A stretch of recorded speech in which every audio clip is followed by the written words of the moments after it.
Hijrah itu pengorbanan, hijrah itu perjuangan, hijrah itu persaudaraan, hijrah membentuk perpaduan. Assalamualaikum para penonton dan kawan-kawan. Jika saya berpantunnya penonton sekalian, Nusa Islam Panji berkibar, membangun hijrah batu loncatan, bermula diri tegakkan hati, lebaran baru tanda kemenangan. Hadirin sekalian, pernah dengar lagu yang saya nyanyikan sebentar tadi? Apa? Lagu Ma'al Hijrah? Betul.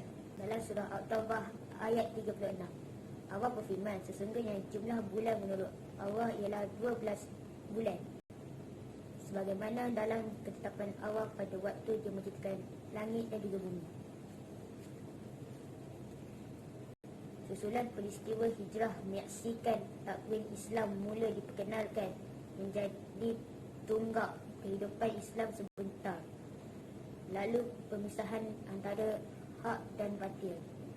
Muharram menjadi bulan mula yang diangkat sebagai bulan pertama dalam kalender hijrah dan dikenali sebagai bulan Allah atau bulan Syahrullah.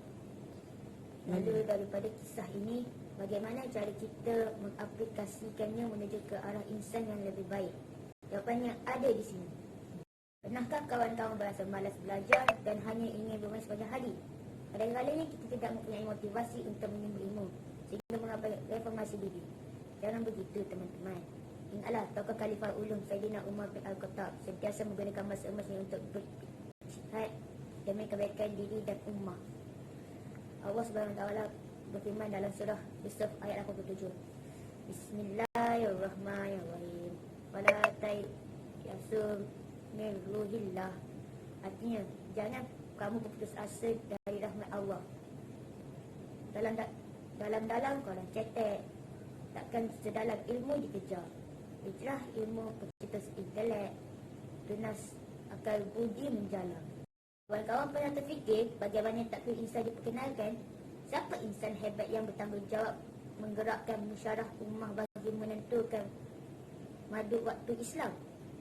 Suatu ketika dulu, ketika keagungan Islam berkembang luas di tanah semenanjung Arab, Sayyidina Umar telah menghantar surat kepada Gubernur Basrah, iaitu Abu Musa Al-Asy'ari. Ketika Abu Musa yang berhemah membalas warkah sang bijaksana, beliau melontarkan ungkapan ketidakpastian sama ada kiriman warkah dihantar pada Syakban tahun sebelumnya atau pada tahun berkenaan. Dalam takbir urus sesebuah negara, pemuskilan ini akan mendatangkan implikasi yang tidak kecil. Maka sahabat Rasulullah yang digelar Al-Faruq ini menyuarakan pendapat bagi memantapkan negara Islam Madinah Al-Munawwarah agar lebih tersusun, cekap dan telus. Pembincangan dan perdebatan hebat mula mengambil tempat. Gagasan demi gagasan bertumbuh segah. Antaran idea dan buah fikiran disuarakan dengan tertib dan sopan bagi menjaga keharmonian Islam. Pandangan berbeza mengenai bagaimana untuk memulakan kalender Islam. Sang Khalifah sedia mendengar pelbagai cadangan dengan teliti, termasuk mengambil kira tarikh kelahiran Rasulullah SAW dan detik baginda diangkat menjadi Rasul. Namun pendapat yang diterima dan disepakati Umar bersama Sayyidina Uthman Affan radhiyallahu dan Sayyidina Ali Abu Talib radhiyallahu adalah mengira kalender Islam bermula detik hijrah Rasulullah SAW dari Mekah ke Madinah. Selain menyuburkan daya fikir kita, umat Nabi Muhammad juga seharusnya mempunyai ibadah yang mantap. Lumrah insani sebenarnya tidak lari dari kesilapan. Lalu kita seharusnya mengambil setiap peluang istimewa yang dikurniakan Allah bagi merebut ganjaran berganda dalam beribadah. Oleh itu, ayo umat cemerlang, insan gemilang, kita kukuhkan reformasi diri dengan ibadah. Pernahkah kawan-kawan mendengar tentang hari Ashura 10 Muharram yang dimuliakan dengan fadilat pahala diampunkan dosa seseorang hamba itu bagi tempoh setahun yang lalu. Nabi Muhammad SAW bersabda, wahai manusia, berhijrahlah dan berpegang teguhlah dengan Islam.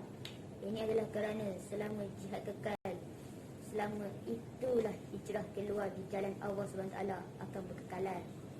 Hadis Tabrani. Yang sangat aku takuti terhadap umatku ialah lemahnya keyakinan diri, kerana ia mendorong seseorang kepada lupa akan agamanya dan akan bergaul dengan orang bersifat kasar dan keras kepala. Hadis riwayat Tabarani dan Baihaqi. Firman Allah SWT bermaksud, dan orang yang berhijrah pada jalan Allah kemudian mereka terbunuh atau mati, sudah tentu Allah akan menyiapkan kepada mereka limpah kurnia yang baik. Dan ingatlah, sesungguhnya Allah adalah sebaik-baik pemberi limpah kurnia. Surah Al-Haji ayat 58. Akhir kalam, ingatlah para penonton, terkalah hijrah cinta kepada Allah yang Esa, menguatkan alasan untuk berubah, untuk menjadi manusia yang lebih baik, dan saat sinarnya datang menyeru kita, mana mungkin kita berlari sekian. Wabillahi taufiq wal hidayah. Salam hijrah kawan-kawan.